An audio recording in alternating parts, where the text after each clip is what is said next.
안녕하세요. 서울 근교에서 이혼을 하고 난 후 새로운 인생을 살고 있는 30대 여자입니다. 믿었던 남편과 그보다 더 믿었던 친구의 배신으로 이혼까지 하게 되었는데요. 저를 배신한 친구는 다름 아닌 남편과 저를 만나게 해주었던 친구였어요.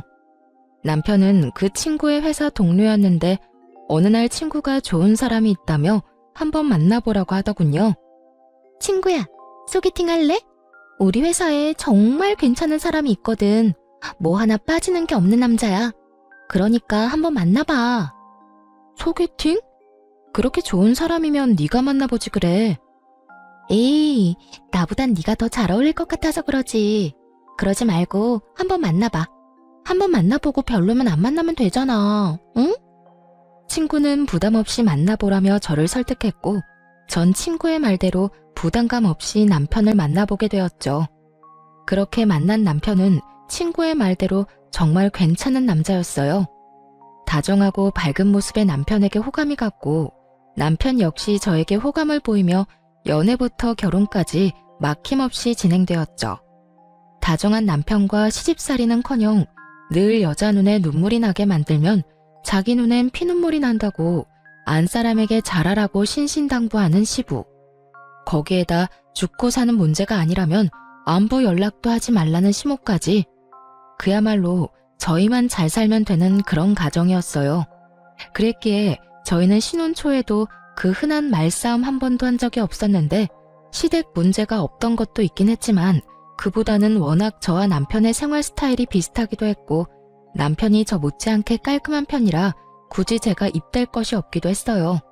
저희는 평일엔 서로 바쁘게 직장 생활에 집중하고 주말엔 온전히 부부만의 생활을 보내곤 했죠. 그렇게 더할 나위 없이 만족스러운 결혼 생활을 하고 있었는데 어느 날부턴가 남편의 퇴근 시간이 점점 늦어지기 시작하더군요. 평일에 하루 이틀 늦는 것이야 회사 일이 바쁜가 보다 하고 넘길 수 있었지만 주말까지 출근해 늦은 시간에나 집으로 돌아오니 아무래도 이상한 생각이 들기 시작하더군요. 생각에 꼬리에 꼬리를 물기 시작하니 그 생각은 끝도 없이 상상의 나래를 펼치게 되더라고요. 이런 나쁜 상상은 결코 이루어올 것이 없다고 생각한 저는 결국 남편을 소개해 주었던 친구에게 직접 연락을 하게 되었죠. 혜민아, 요즘 회사 일 많이 바빠? 응? 갑자기 회사 일은 왜? 그게 요즘 우리 남편이 계속 늦어져서 평일엔 그러려니 하는데 주말까지 회사 출근해서 늦어지니까 아무래도 걱정도 되고 이상한 생각도 막 하게 되는 거 있지? 그래서 너한테 이렇게 물어보는 거야. 어머, 그랬어? 생각해보니 그럴 수도 있겠네. 그런데 그런 걱정하지 마. 요즘 바빠서 정신없긴 해. 그래? 주말에 출근하는 것도 맞지? 바쁜 거 맞는 거지? 요즘 바빠. 회사 일이 좀 생겨서 네 남편만 출근하는 게 아니고 나도 출근했어. 주말에 이게 무슨 짓인가 몰라? 하여튼 일하는 거 맞으니까 걱정하지 마. 친구는 본인 역시 주말에 출근했다며 걱정하지 말라는 말과 함께 전화를 끊었고 전화를 끊고 난 후 얼마 지나지 않아 남편이 일하는 모습을 찍은 사진까지 보내주더군요. 그 사진을 보고 나니 안심이 되며 제가 괜한 오해를 했다는 생각에 괜스레 남편에게 미안한 마음이 들었어요. 그런 마음이 들고 나니 그 후론 남편이 수상하게 느껴져도 저도 모르게 애써 그런 기분을 누르게 되더라고요. 그렇게 저의 직감을 외면하고 있는 동안에도 남편은 여전히 평일 주말 할 것 없이 더욱 바빠져만 갔고 저 역시 그런 생활들에 적응이 되어가고 있던 어느 날이었어요. 그날은 제 생일이었는데 어디에 정신을 빼먹고 사는 것인지 제 생일이란 사실을 까맣게 잊은 듯 하더라고요. 연애 시절 내내 다른 건 몰라도 제 생일엔 보온병에 미역국을 담아 챙겨주던 남편이었는데 아무리 결혼을 하고 바쁘다고 한들 생일에 대한 언급 한 번 없다는 사실이 섭섭하게 다가오는 것은 어쩔 수 없더군요. 그날 아침 결국 남편은 아침 밥상을 차려주기는커녕 제가 차린 아침밥도 먹지 않고 출근을 해버렸고 바빠서 그렇겠지라며 아무리 위안을 삼아보려고 해도 서운한 마음은 쉽사리 가라앉지 않았어요. 그렇게 싱숭생숭한 마음으로 점심시간을 맞이하게 되었고 점심을 다 먹고 쉬고 있으니 친구에게 연락이 오더라고요. 생일 축하해, 유진아. 고마워. 역시 친구가 최고네. 매년 이렇게 잊지 않고 연락하고 말이야. 당연하지. 잊을래야 잊을 수가 없지. 오늘 아침에 미역국은 먹었어? 네 남편이 올해도 당연히 미역국은 끓여줬지? 연애 시절부터 저희 부부를 지켜봤던 친구는 당연하다는 듯 미역국을 먹었냐고 물어왔고, 전 그 순간 실망한 목소리를 감추지 못한 채 하소연을 하게 되었어요. 미역국은 무슨? 아침밥도 같이 못 먹었어. 회사 일에 정신이 다 팔려버렸는지 내 생일인 것도 기억 못하는 것 같더라니까. 바빠서 그럴 거라고 하고 생각은 하는데 섭섭한 건 어쩔 수가 없네. 그래? 난 당연히 챙겨줬을 거라 생각했는데. 사실은 며칠 전에 네 남편이 휴대전화로 여자 목걸이를 신중히 고르는 걸 봤거든. 아, 저녁에 파티해주려고 하는가 보다. 정말? 목걸이를? 그래. 그러니까 너무 나쁘게 생각하지 말고 조금만 기다려봐. 그래야겠다. 그깟 선물이 뭐라고 또 마음이 풀리네. 으이구, 다 그렇지 뭐. 일단 끊고 기다려봐. 친구의 전화를 끊고 전 섭섭했던 마음이 풀리며 괜한 기대를 품게 되더라고요. 남편이 친구의 말처럼 여자 목걸이를 고르고 샀다면 그건 제 것이라 확신했기 때문이었어요. 전 기대감에 부풀어 퇴근 후 집에서 남편을 기다렸고, 하염없이 기다리고 또 기다려도 남편은 연락을 하지도 받지도 않고 집에도 오지 않더라고요. 그렇게 남편을 기다리던 저도 모르는 사이 잠이 들었고, 깜짝 놀라 잠에서 깨어나 보니 아침이더군요. 언제 들어온 줄도 알 수 없는 남편의 씻는 소리가 들려오고, 그 순간 짜증이 확 치솟아 올랐어요. 그래서 씻고 나오는 남편을 향해 추궁 아닌 추궁의 말을 하게 되었죠. 도대체 언제 들어온 거야? 전화는 왜 안 받아? 그렇게 늦을 거면 전화라도 해주던가. 전화할 상황이 안 되면 오는 전화라도 받아주던가. 기다리는 사람은 생각도 안 해? 그때까지도 제 생일이었다는 사실을 꿈에도 몰랐던 남편은 일을 하다 보면 늦을 수도 있는 일이지 뭐 이렇게까지 화를 내냐는 반응으로 답하기 시작했어요. 3시쯤 들어왔는데 내가 놀다가 늦은 것도 아니고 바빠서 늦은 건데 그게 이렇게까지 화낼 일이야? 3시에 들어온 것도 회사에서 일하다가 나도 모르게 졸아서 그때 들어오게 된 거야. 내가 오죽 피곤했으면 회사에서 일하다가 잠이 들었겠냐고. 바쁜 거 뻔히 아는 사람이 꼭 이렇게까지 몰아붙여야겠어? 아무리 바쁘다고 해도 마누라 생일에도 늦는 건 정말 너무하는 거 아니야? 그리고 연락 한 통 못할 만큼 바쁘다는 게 말이나 돼? 당신이 나한테 전화 한 통 할 시간에 회사가 망하는 것도 아닐 거 아니야. 그제야 남편은 제 생일이란 걸 깨달은 듯 크게 당황하며 흔들리는 눈빛으로 저를 보더군요. 여보, 정말 미안해. 내가 진짜 너무 정신이 없어서 당신 생일이란 걸 잊어버렸어. 진짜 미안. 내가 진짜 왜 그랬지? 다른 것도 아니고 당신 생일을 잊다니. 미안해. 바쁘다 보면 그럴 수도 있다고 생각은 하는데 생일이랑은 상관없이 아무리 바쁘다고 한들 연락 한 통 없다는 건 너무한다고 생각해. 사실 이해도 되지 않고 말이야. 그래, 내가 생각이 짧았어. 전화할 시간에 빨리 일 끝내고 가는 게 더 나을 거라고 생각해서 정신 빼놓고 일했던 건데 미안. 내가 너무 내 생각만 하고 당신 입장에선 생각하지 않았던 것 같네. 생일 잊은 건 진짜 너무 미안해. 됐어. 매년 있는 생일. 당신이 미안하다고 하는 순간 그건 다 풀렸어. 얼른 출근 준비해. 늦겠다. 이해해줘서 고맙고 다시 한번 너무 미안해. 남편은 거듭해서 저에게 사과의 말을 건넸지만 끝끝내 목걸이는 주지 않더라고요. 그런 남편을 보며 친구가 착각을 했나 싶기도 했지만 아무래도 수상한 기분을 지울 수가 없었습니다. 그렇게 남편에 대한 의심이 커지면 커질수록 친구에게 의지할 수밖에 없는 상황이었는데 제가 불안해할 때마다 친구가 회사 일이 바쁘다, 정말 남편도 야근 중이라며 사진을 보내주곤 했기 때문이었어요. 하지만 친구의 증언에도 불구하고 전 남편이 의심스러웠고 결국 친구와 또 의논을 하게 되었죠. 잘 지내지? 일이 바빠서 안 본 지 꽤 오래된 것 같아. 그러게. 그런데 혜민아, 나 의논할 게 있는데 너 비밀 지켜줘야 한다. 당연하지. 무슨 일이길래 비밀이란 말까지 나오는 거야? 나 아무래도 우리 남편 의심스러워서 안 되겠어. 들어보니까 흥신소 같은데 의뢰도 많이 하는 것 같던데 나도 거기에 말해서 우리 남편 뒤 좀 밟아볼까 봐. 저는 조심스럽게 말을 꺼냈고 제 말에 친구는 뭘 그렇게까지 하냐며 방귀를 들고 나서더군요. 뭐? 흥신소? 뭘 그렇게까지 해. 내가 네 남편 감시도 해주고 하물며 사진까지 찍어서 보내주는데도 뭐가 불안하고 못 믿어와서 그렇게까지 하냐는 말이야. 여자 촉이란 게 있잖아. 네가 말했던 목걸이도 나한테 주지도 않았고 매번 연락도 없이 늦는 것도 그렇고 물론 네 말이랑 네가 보내준 사진을 못 믿는다는 건 아닌데 하여튼 내 느낌이 그래. 목걸이야. 내가 착각한 걸 수도 있는 일이고 일이 정말 바빠서 늦는 거라고 그렇게 말했는데도 네가 그렇게 느낀다고 하니 내가 더 어이없는 거 알아?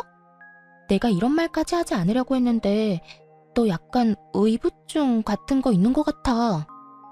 뭐? 의부증? 그래, 의부증. 그러지 않고서야 내가 그렇게나 말하고 사진까지 보내줬는데도 못 믿고 의심한다는 게 말이 안 되잖아. 다른 사람도 아닌 가장 친구인 내가 다 증언해주는데 그것조차 못 믿는다니까 나도 기분이 안 좋아지려고 해. 아, 네 말도 틀린 말도 아닌데 부부만 느껴지는 그 미묘한 느낌이 있어서 그래.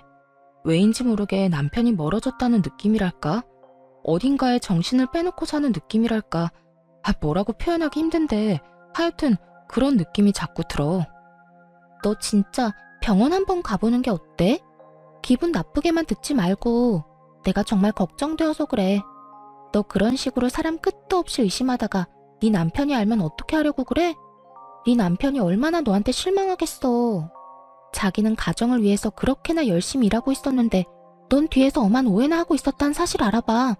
나 같으면 실망을 넘어서 너랑 살 생각이 뚝 떨어질 것 같아. 친구의 입에선 의부증이란 말까지 나오며 언짢은 기분을 숨김없이 표현하더라고요. 의부증이란 말을 들은 그 순간엔 화가 나기도 했지만 친구의 말을 가만히 들어보니 아예 일리가 없는 말은 아니란 생각이 들었어요.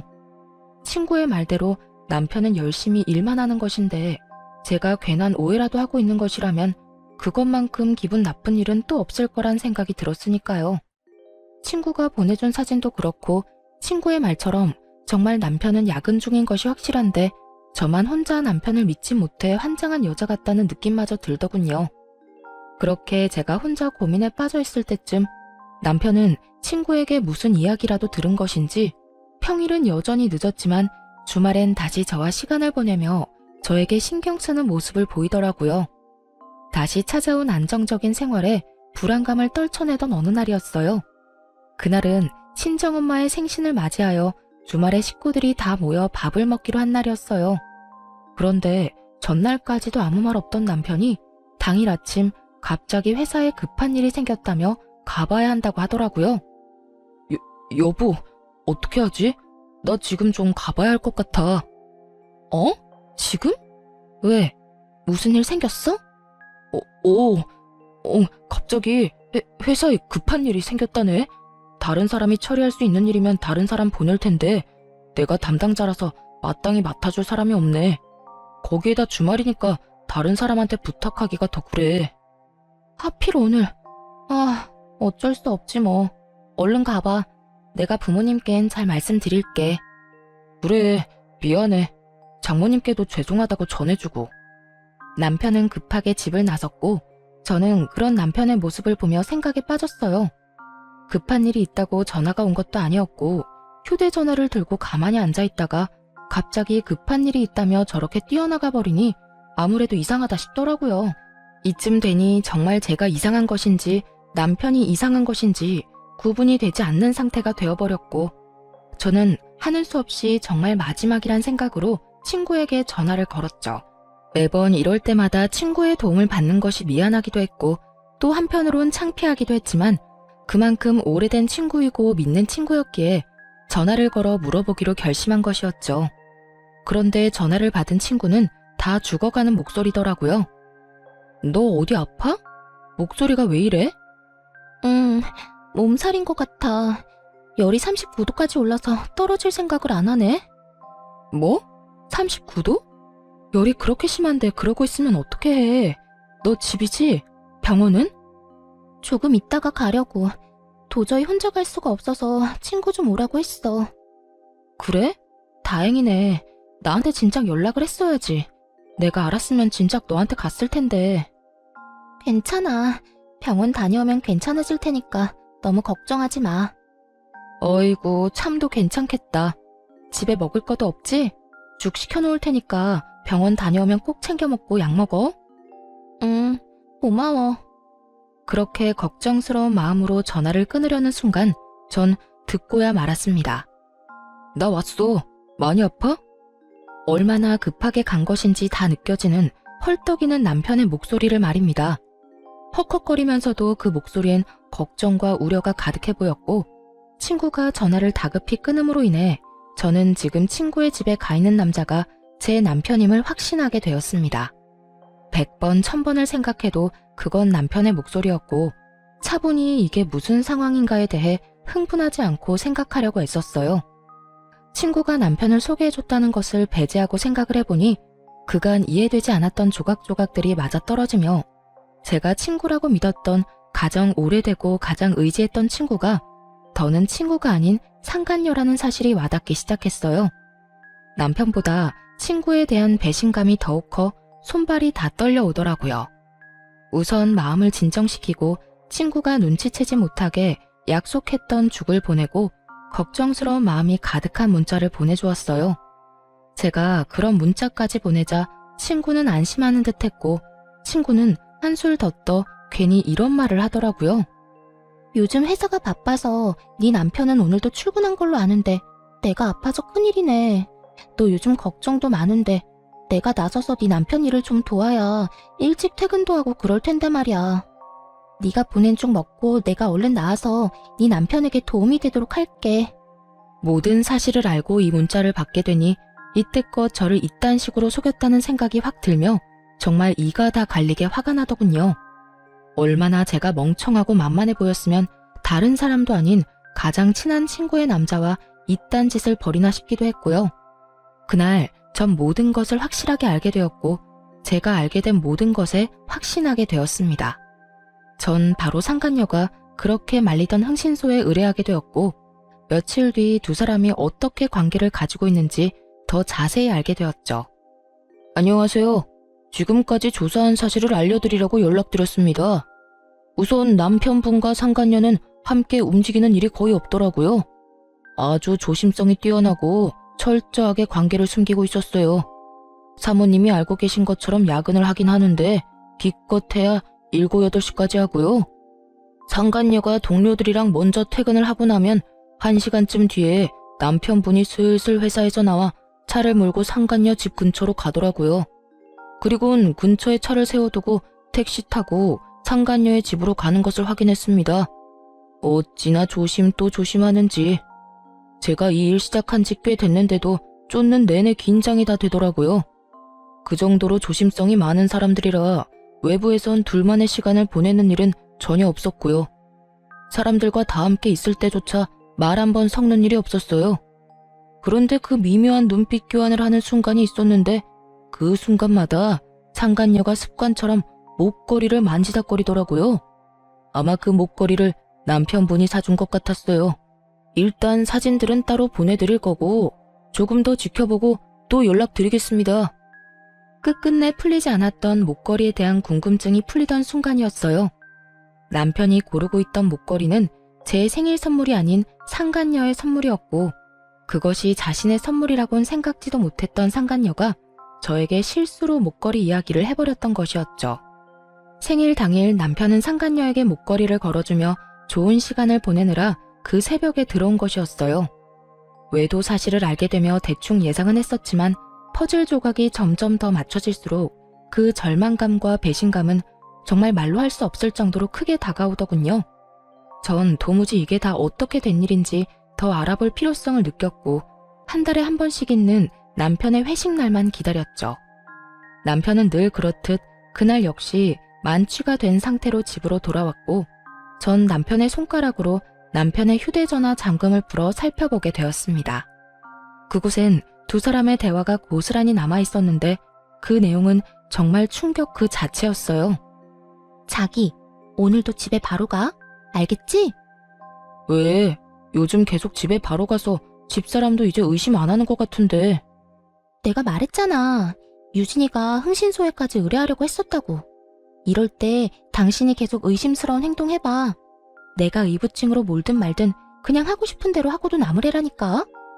이번 주까지는 그 일찍 집에 들어가고 다음 주부터 우리 집에 놀러와.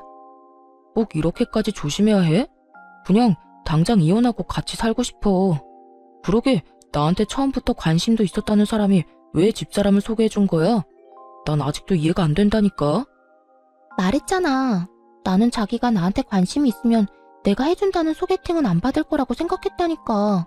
소개팅을 핑계로 대화도 더 많이 나누고 싶기도 했고, 그래서 그냥 친구 아무나 소개해준 건데 덥석 결혼까지 할 줄 누가 알았겠어? 하여튼 자기가 소개팅만 안 해줬으면 내가 다른 남자랑 동거까지 한 여자랑 결혼하는 일은 없었을 거 아니야. 그랬으면 자연스럽게 자기랑 연애도 하고 결혼도 했을 텐데 이게 뭐야. 사람들 있을 땐 혹시나 하는 마음에 이야기도 제대로 못 나누고 마치고 나서도 첩보 영화 한 편은 찍어야 만날 수 있고 말이야. 어이구, 이렇게나 좋아 죽는 사람이 내가 제발 좀 넘어오라고 옆구리를 그렇게나 찔렀는데 모른 척은 왜 했대? 모른 척한 게 아니라 정말 몰랐다니까. 다른 사람도 아니고 집사람하고 제일 친하다는 친구가 그럴 거라고 누가 상상이나 했겠어? 자기는 내가 그렇게나 좋았어? 친한 친구랑 결혼까지 하게 됐는데도 포기가 안 될 만큼? 응, 나 자기 결혼하는 날 얼마나 후회의 눈물을 흘렸는지 몰라. 아무리 나하고 가장 친한 친구라고 해도 내가 사랑하는 사람이 다른 남자랑 동거까지 한 여자랑 결혼한다고 생각하니까 너무 힘들더라고. 그것도 나 때문에 만나게 됐다고 생각하니까 더 힘들고 마음도 아팠다고. 그래서 그냥 다시 내가 뺏어오자 싶어서 죽자고 꼬신 거지 뭐. 자기 덕분에 나도 집사람의 본 모습도 알게 되고 진정한 사랑도 찾게 됐네. 내가 앞으로 잘할게 자기야. 대화를 살펴보니 상간녀는 오래전부터 남편을 좋아하고 있었는데 남편의 마음을 실험해보고 싶기도 하고 그 계기로 친해지고 싶기도 해 겸사겸사 하는 마음으로 저를 소개시켜준 거였더군요. 그런데 예상치 못하게 저희가 결혼까지 하게 되어버렸고 그 후에도 남편에 대한 감정이 접어지지 않았던 상간녀는 급기야 남편을 유혹해 불륜 사이까지 발전한 것이었어요. 남편이 결정적으로 상간녀에게 넘어가게 된 계기가 저의 결혼 전 동거 때문인 듯 했는데 그건 사실이 아니었고 그저 상간녀가 저희 사이를 멀어지게 하기 위해 있지도 않은 동거남을 만들어냈던 것이었죠. 아무리 남자의 눈이 멀었다고 한들 어떻게 자신의 이득만을 위해 친구의 인생을 이렇게나 망가뜨릴 수가 있는 것인지 전 도무지 이해되지 않더군요. 믿었던 만큼 저의 분노는 더 컸고 더는 당하고만 있지 않겠다고 다짐 또 다짐하게 되었죠. 전 완벽한 증거들을 위해 남편 놈에게 더는 잔소리도 하지 않았고 친구에게 연락해 남편을 믿어 의심치 않는다는 듯 흘려주었어요. 잘 지내지? 몸살은 좀 어때? 좀 괜찮아졌어? 그럼 그게 언제적 일인데. 죽 잘 먹었어? 그나저나 넌 어때? 잘 지내? 나야 잘 지내지. 네 말대로 우리 남편 더는 의심 안 하려고 노력하고 좋은 시선으로 보면서 이해하려고 노력하니까 나도 마음이 한결 편해지는 거 있지? 그래서 그런지 부부 사이도 더 좋아진 것 같기도 하고 말이야. 다 혜민이 네 덕이야. 네 덕에 나 요즘 너무 행복해. 참 고맙다 정말. 그래. 네가 행복하다니 나도 행복하네. 어찌되었든 남편이랑 좋아졌다니 정말 다행이다. 그나저나 우린 언제 보니? 곧 보게 되겠지. 정 안 되면 내가 조만간 남편 회사로 한번 찾아갈게. 그때 볼 수 있으면 보자. 이러한 제 작전이 통한 것인지 며칠 지나지 않아 남편 놈이 출장이 잡혔다며 알려오더군요. 그렇게 조심 또 조심하던 두 사람의 여행이란 걸 전 직감적으로 확신했고 두 사람의 여행을 기다리며 전 저대로 이혼을 준비하기 시작했습니다. 나름대로 바쁜 시간을 보내다 보니 남편은 출장을 간다며 여행길에 나섰고 전 바로 그날 상간녀와 결혼 이야기가 오가고 있는 남자를 불렀어요. 제가 상간녀를 전혀 의심조차 하지 못했던 이유였습니다. 저의 가장 친한 친구이기도 하지만 같은 회사에 다니고 있는, 그것도 결혼 이야기가 오갈 정도로 진지하게 만나고 있는 남자가 있는데 제 남편과 그딴 짓을 벌이고 있을 거라곤 상상조차 하지 못했던 것이었죠. 심지어 그 남자는 회사 내에서도 능력이 좋아 많은 여자들이 노리고 있다고 들은 적이 있는 남자였기에 정말 확실하게 결혼할 남자가 맞는 것인지 확인이 필요하기도 했고, 정말 맞다면 모든 사실을 알릴 필요가 있다고 생각했어요. 우선 전 제 소개를 하며 상간녀와의 관계에 대해서 물었고, 두 사람의 관계는 제 생각보다 더 진전이 된 사이더군요. 저희는 이제 상견례만 앞두고 있습니다만 혜민이 친구분께서 굳이 저한테 왜 이런 걸 물으시는지 좀 궁금하네요. 아, 죄송해요. 저도 상황이 워낙 경황이 없어서 무례를 저질렀네요. 다름이 아니라 혜민이가 제 남편이랑 만나고 있더라고요. 아무래도 아셔야 할 것 같아서 이렇게 만나 뵙자고 했어요. 이 사실을 말씀드리기 전에 사실 확인이 필요해서 그렇게 여쭤본 거고요. 이런 이야기일수록 빙빙 돌릴 필요가 없다고 생각한 저는 바로 본론을 말해버렸고, 남자는 믿기지 않는 현실에 한동안 멍하니 저를 보더니 무거운 입을 떼더라고요. 그러니까 혜민이가 지금 유부남을 만나고 있다는 말씀인가요? 그것도 친구 남편을요? 아니, 제가 지금 헷갈리고 있는가 싶어서 여쭤보는 건데 혜민이랑 가장 친한 친구가 유진 씨 아니신가요? 네, 맞아요. 제가 그 혜민이랑 가장 친한 친구라고 생각했던 박유진입니다. 호진 씨도 지금 믿기지 않겠지만 저 역시 처음엔 믿기지 않았어요.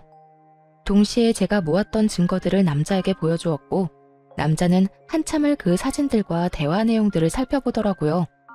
할 말을 잃은 남자에게 이어서 다른 사실을 알려주었어요. 혜민이 2박 3일 동안 어디 간다고 하지 않던가요?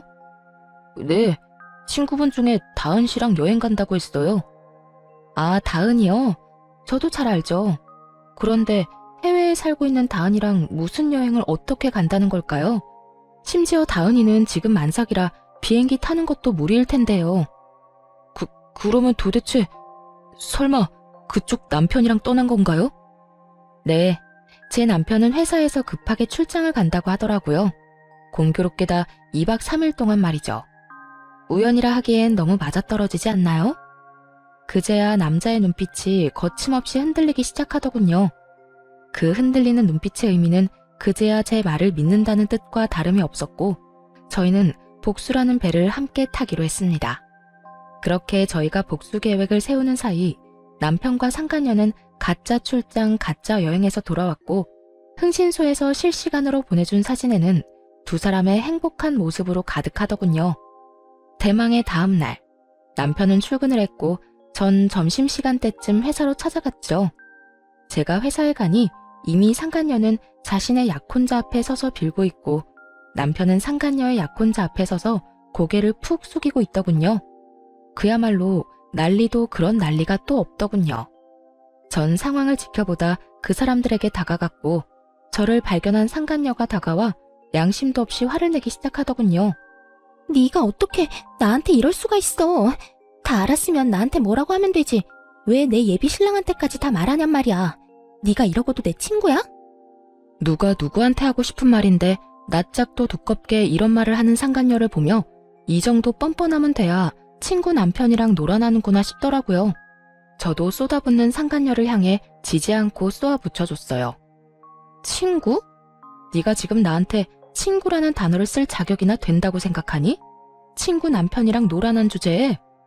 애초에 내 남편이 그렇게 좋았으면 네가 갔지 왜 나한테 소개해준 거니? 이 모든 게 다 너 때문이란 생각은 안 해?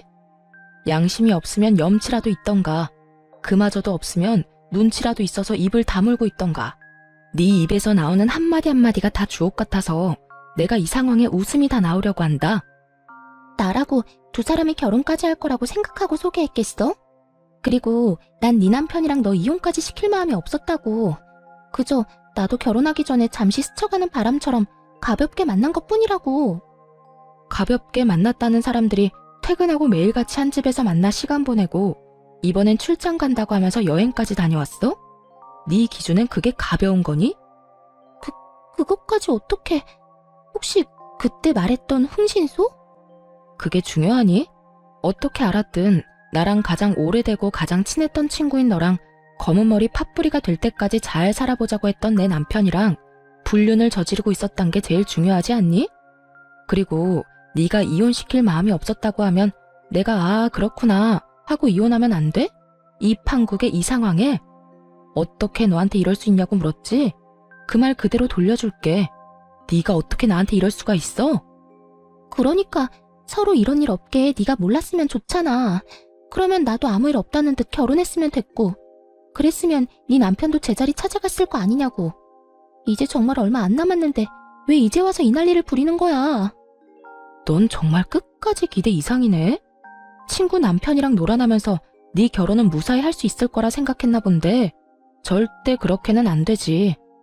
적반하장도 유분수로 나오는 상간녀를 뒤로한 채 상간녀의 약혼자를 바라보았고 제 눈빛을 읽은 약혼자가 상간녀에게 다가오더니 사람들 다 보는 앞에서 파혼을 선포해버렸습니다. 우리 결혼 없던 걸로 하자.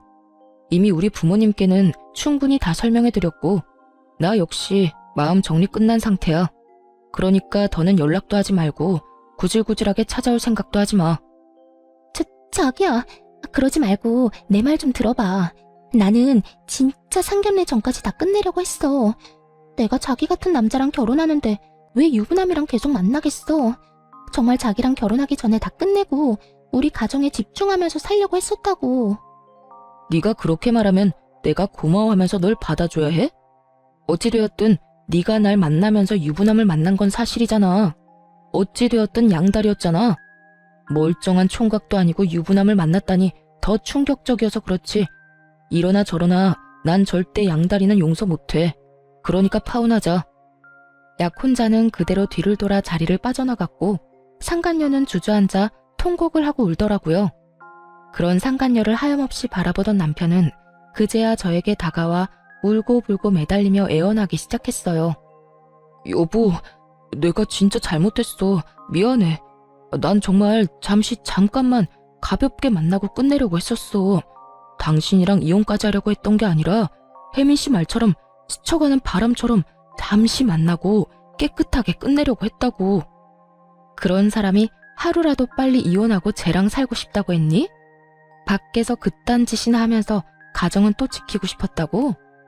너나 전현이나 참 뻔뻔하다 뻔뻔해. 내가 얼마나 만만했으면 감히 내 앞에서 그딴 말을 할 수가 있는 거야?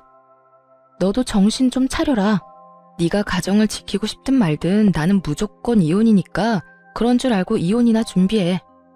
이혼이라니 난 절대 못해. 우리가 어떻게 이혼을 해? 나 바로 혜민 씨랑 끝낼게. 바로 끝낼 수 있어. 그러니까 내가 저지른 잘못 한 번만 눈 감고 넘어가줘. 이번 한 번만 그냥 넘어가주면 내가 평생 잘하면서 살게. 응? 평생 네 사랑 혜민이한테나 잘하고 살아. 너도 이혼남, 쟤도 파혼녀 되면 이제 당당하게 살 수 있는데 왜 굳이 나랑 살려고 그래? 그거야 내가 사랑하는 사람은 당신이니까 그렇지. 하여튼 난 절대 이혼 못해. 그렇게 이혼이 싫다는 인간이 다른 사람도 아닌 내 친구랑 바람을 피웠어? 그냥 모르는 여자랑 외도를 저질렀다고 해도 치가 떨리는데 내 친구랑? 지금 내 기분이 어떨 것 같니? 상상이나 되니? 그런데 나보고 참으라고 한 번만 눈 감아달라고? 네가 한 짓을 생각해보고 그딴 말을 해. 내가 입이 10개라도 할 말이 없는 상황인 거 잘 알아. 그런데 여보, 우리 정말 좋았잖아. 우리 집에서도 당신 너무 좋아하고 나 역시 당신 없이는 못 살 정도로 당신 사랑해. 그러니까 내가 이런 상황에서도 이혼만큼은 안 된다고 이렇게 매달리는 거잖아. 당신도 이런 나 봐서라도 다시 한 번만 생각해보자, 응? 널 봐서 다른 생각이 떠올라야 잘 생각을 해보든 말든 하지. 난 당신 보면 딱 한 가지 생각밖에 안 떠올라. 우린 이혼할 거고 당신이랑 나랑은 이제 끝이야. 여보, 제발. 나 진짜 죽어. 나 당신 없으면 진짜 큰일 날 수도 있다고. 그건 당신 문제니까 당신이 알아서 하고. 소장 보낼 테니 그거나 잘 받아보고 법원에서 만나자. 전 마지막까지 울고불고 매달리는 남편을 뿌리치고 나오며 시댁에 전화를 걸어 모든 사실을 알려버렸고 그 후 이혼을 진행하게 되었어요. 당연히 두 사람 모두에게 위자료를 받게 되었고 또 당연하게 두 사람은 회사에서 나오게 되었죠. 그 많은 사람 앞에서 그 꼴을 다 보였는데 어떻게 회사 생활이 가능하겠어요? 전 남편은 저와 결혼을 하며 이것저것 준비하느라 이미 퇴직금을 다 써버려 위자료를 대출받아 주었고 상간녀 역시 별반 다르지 않았죠. 빚쟁이인 두 사람은 하는 수 없이 전 시댁에서 신세를 지고자 찾아갔지만 모든 사실을 알고 있던 부모님들은 두 사람이 준비한 말을 꺼내기도 전에 두 사람을 쫓아내버렸다고 하더군요. 그렇게 빚쟁이 두 명이 잘 살아가겠지 했는데 1년도 채 지나지 않아 상간녀에게서 전화가 왔더라고요. 이미 전화번호도 다 바꿔버려 연락될 일이 없을 거라 생각했는데 지인들에게 물어물어 전화했다고 하더군요. 왜 전화했는데? 전화한 용건이 뭐냐고. 너 왜 나한테 말 안 했어? 왜 나한테 이런 집안이란 걸 말하지 않았느냐고. 시어머니가 무슨 벼슬인지 아나.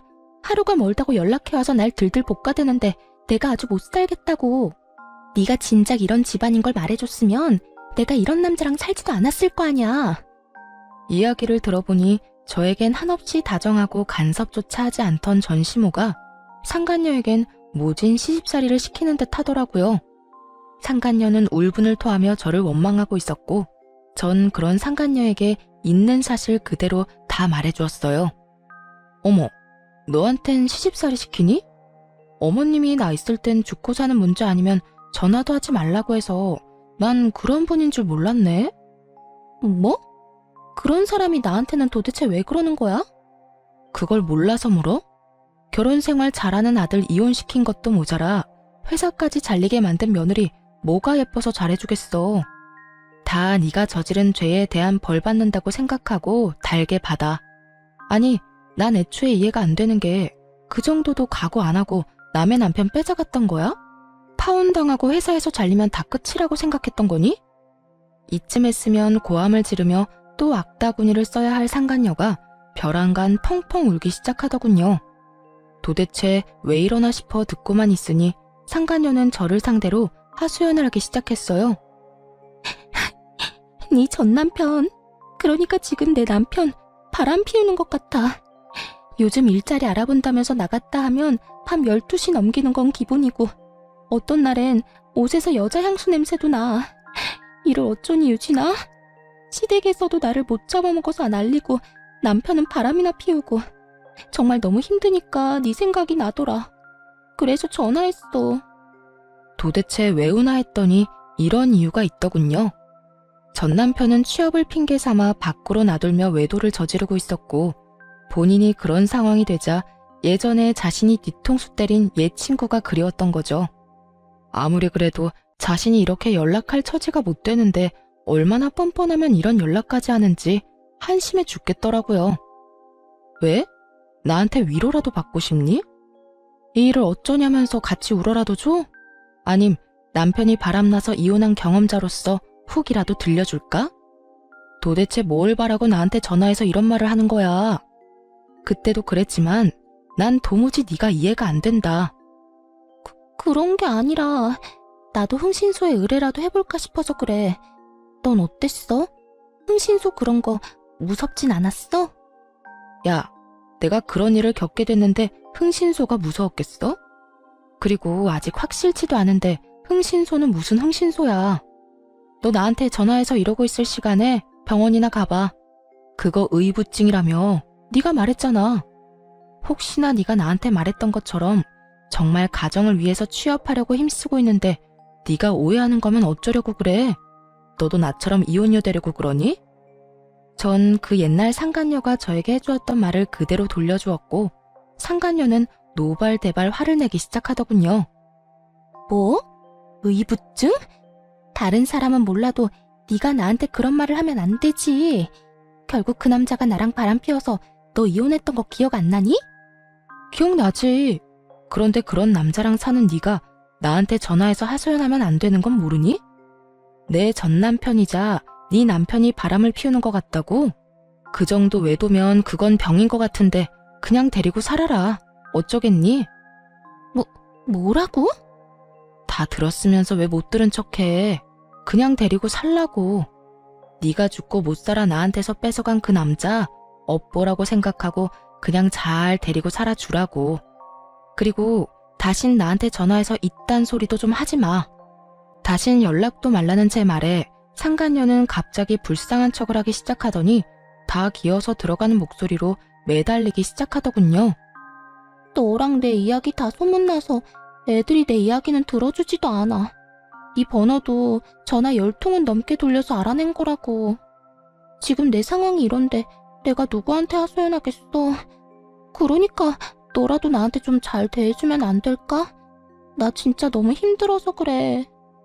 이제 와서 친구 사이로 돌아가고 싶다는 듯 말하는 상간녀를 보는데 다시 화가 치솟아 오르더라고요. 제가 얼마나 만만했으면 지금 이딴 소리까지 뻔뻔하게 내뱉을 수 있는지. 난 너랑 다시는 연락도 하고 싶지 않아서 전화번호도 다 바꿨더니 이제 무슨 짓인지 모르겠다. 잘 대해달라고? 넌 진짜 내가 무슨 호구인 줄 아는구나. 우리 친구 사이는 이미 네가 내 남편이랑 놀아날 때 다 끝났고 난 지금도 앞으로도 너랑 연락하고 지낼 생각 없으니까 네 가정일은 네가 알아서 하고 다신 전화 끊어. 전 그대로 전화를 끊어버렸고 그 후론 상간녀에게 전화는 오지 않았지만 문자는 오더라고요. 전 남편이 한눈에 봐도 어린 여자와 외도를 저지르고 있는 사진과 함께 말이죠. 이것 봐. 내 말이 맞았어. 저 여자 22살이란다. 정말 양심이라고는 없는 인간 아니니? 어떻게 띠동갑도 넘는 여자애를 만나. 나도 이혼할 거야. 이걸 어떻게 참고 살아? 네 말대로 이놈은 병이야, 병. 외도로 이혼한 놈이 재혼해서 또 외도를 저지르다니. 이게 말이나 된다고 생각하니? 상간녀는 저에게 맞장구라도 바라는 듯 물음표 가득한 문자를 보냈고 전 아무런 대답도 하지 않았어요. 그저 전 그 문자를 마지막으로 상간녀를 차단해버렸고 그들의 결말은 보지 않아도 뻔하다고 생각했습니다. 그렇게 저와 그 지긋지긋한 인연은 끝이 났고 저는 제 생활을 잘하며 잘 지내고 있어요. 이혼하고 난 후 처음엔 믿었던 친구와 사랑했던 남자의 배신이 힘들기도 했고 울기도 많이 울었는데 이젠 많이 안정된 상태랍니다. 주변도 많이 둘러보게 되었고 제 곁을 지켜주는 사람들에게 감사한 마음을 느끼고 좋은 시간을 보내고 있어요. 주말엔 산에 가기도 하고 자전거를 타고 라이딩을 하기도 해요. 아무래도 몸을 움직이는 게 잡생각 있는 데는 제일 탁월한 것 같아 시작한 것들인데 하다 보니 저에게 잘 맞는 것 같아 취미생활로 자리를 잡아버렸네요. 그것 말고도 좋아하던 그림도 다시 그리고 있어요. 심리적으로도 많이 안정되고 여러모로 좋아 한동안은 계속할 예정이에요. 요즘엔 좋은 사람도 만나 연애까지는 아니지만 자주 만나 좋은 시간을 보내고 있어요. 그 사람 덕분에 많이 웃기도 하고 많이 행복한 순간이 있기도 해요. 지금 만나는 사람에게 많은 고마움을 느끼기도 하고 저 역시 그 사람에게 행복감을 주려고 노력하며 지내고 있어요. 이렇게 잘 지내다 보면 저 역시 과거는 잊고 행복해질 날이 올 거라 믿고 있어요. 저의 사연은 끝이 났습니다. 다들 행복 가득한 하루 되시길 바라며 물러가 볼게요.